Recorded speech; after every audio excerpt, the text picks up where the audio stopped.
बिस्मिल्लाहिर्रहमानिर्रहीम। अस्सलाम वालेकुम नाज़रीन, मैं हूँ सुहेल अब्बास बलोच और ऑफिशियल यूट्यूब चैनल से आपसे मुखातिब हूँ। मुख्तलिफ़ मराइल में आप चीज़ें सुनते रहते हैं, देखते रहते हैं और मैं भी कोशिश करता हूँ कि वो चीज़ें आपके सामने लाई जाएँ जिसमें आप इंटरेस्टेड हों। आवाम जो है वो ज़्यादातर इंटरेस्टेड है सियासत में और इंटरटेनमेंट में।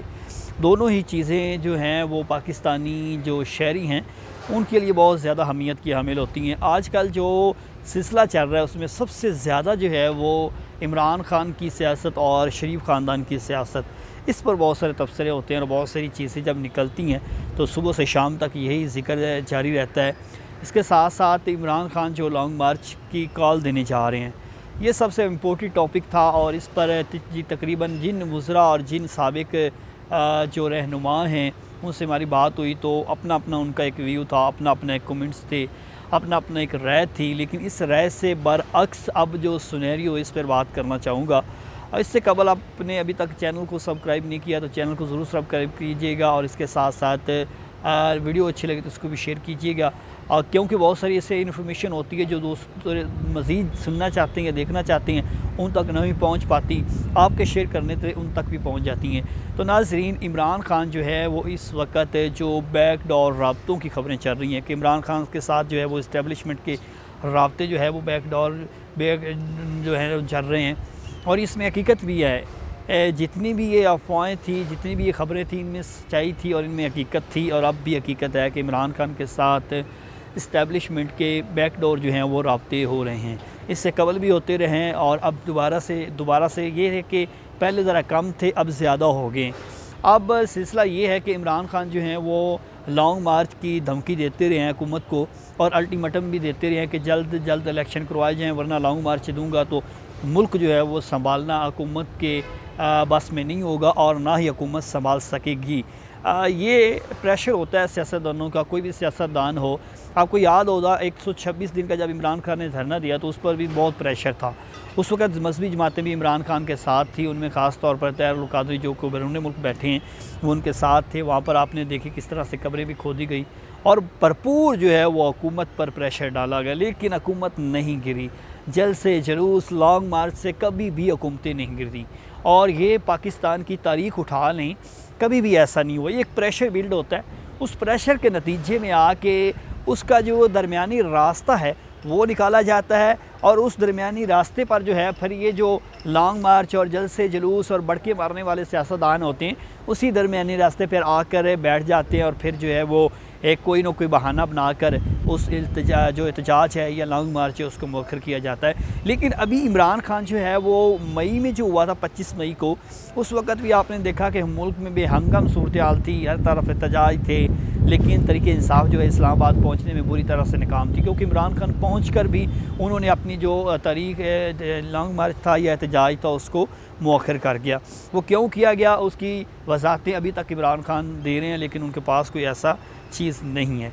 तो बात करने का मतलब ये था कि ये जो सियासी है मामलात हैं ये बड़े संजीदा और बड़े एहसास होते हैं। ये सियासतदानों के बहुत सारे रुख होते हैं, हवाएं चलती हैं जिस तरह से और हर तरफ हवाओं का रुख होता है, इसी तरह से इन सियासतदानों का भी रुख बदलता है। पाकिस्तानी सियासत में ख़ास तौर पर ये सियासत ऐसी है कि इसमें बहुत सारे सियासतदान जो हैं वो अपनी ज़िंदगी की बाजी भी हारे, इक़्तिदार की खातिर बहुत सारी मेहनतें भी की, जेलें भी काटी, बर्दाश्त किया, लेकिन क्या है कि इन सारे सिनेरियो में मुल्क की किस्मत नहीं बदली।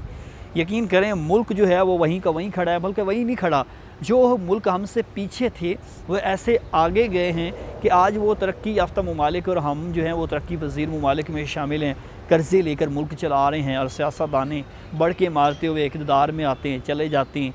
अब PDM की जितनी भी जमातें हैं इनका हाल देख लें कि इनमें से कोई ऐसा आपको वाज़ेह तौर बयान नज़र नहीं आता कि हुकूमत को स्टेबलाइज़ किया जाए या इसको मुस्तहकम किया जाए, हुकूमत को मज़ीद मजबूत किया जाए, जमहूरियत को मजबूत किया जाए, मईशत को मजबूत किया जाए।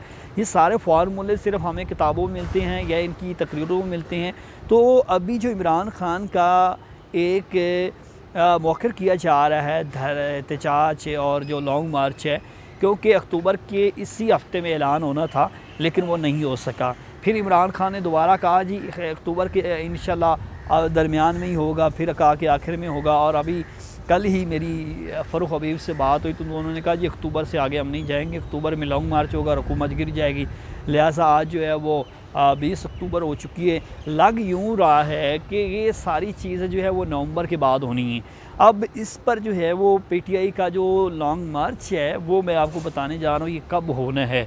जो मुझे पीटीआई के ज़राए से मालूमात मिली हैं वो ये मिली हैं कि दिसंबर के आखिर में इमरान खान जो है वो लॉन्ग मार्च की कॉल देंगे, या जो उनके साथ बैकडोर राब्ते हो रहे हैं, जो उनकी आपस में मफाहमत हो रही है या मुशावरत हो रही है, उस पर जो है वो अमल दरामद होगा। अगर तो उस पर अमल दरामद हो जाता है तो ये लॉन्ग मार्च होगा भी नहीं।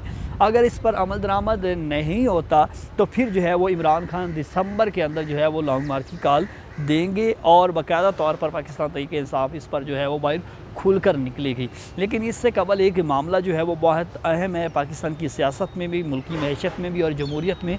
वो पाकिस्तान की जो आर्मी चीफ़ हैं उसकी तैनाती का मामला है। उसमें बड़े संजीदा और पेचीदा मामलात हैं जिनको समझना ज़रूरी है, क्योंकि वो सियासतदान जो हैं इस मामले पर ना तो कभी मुत्तफ़िक हुए हैं और ना ही कभी इस पर मुत्तफ़िक हो सकते हैं, और ना ही ये अपने इस पर जो है वो कोई लाए अमल तय कर सकते हैं। हाँ, ये है कि इस्टेब्लिशमेंट की जानिब से जो प्रेशर होता है या इस्टेब्लिशमेंट की जानिब से जो कहा जाता है उस पर ज़रूर ये इनको मुत्तफ़िक होना पड़ता है, चाहे वो जिस एंगल से भी होती हैं।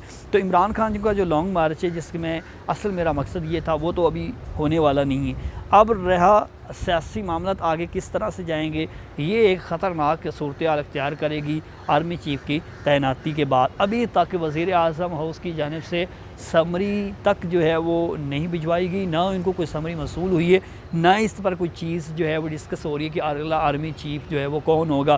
क्योंकि जितने भी आर्मी चीफ़ हैं वो मेरिट के हट के आते हैं, जो मेरिट पे होते हैं उनको उठाने नहीं दिया जाता है, क्योंकि ये हुकूमत का काम करना होता है। तो हुकूमत इसमें जो है वो मुख्तलिफ़ हीले बहाने भी करती है और सियासी मफादात भी देखती है, लेकिन मुल्की मफादात जो है उसको हुकूमतें हमेशा पसे पर्दा रखती हैं, बल्कि उनको जो है वो पीछे रख के अपने मफादात को आगे रख के जो है वो मुल्क चलाते हैं। फिर मुल्क का यही हाल होगा। नाज़रीन, सुहेल अब्बास बलोच को दीजिए इजाज़त, दोबारा मुलाकात होगी अल्लाह ने के बाद।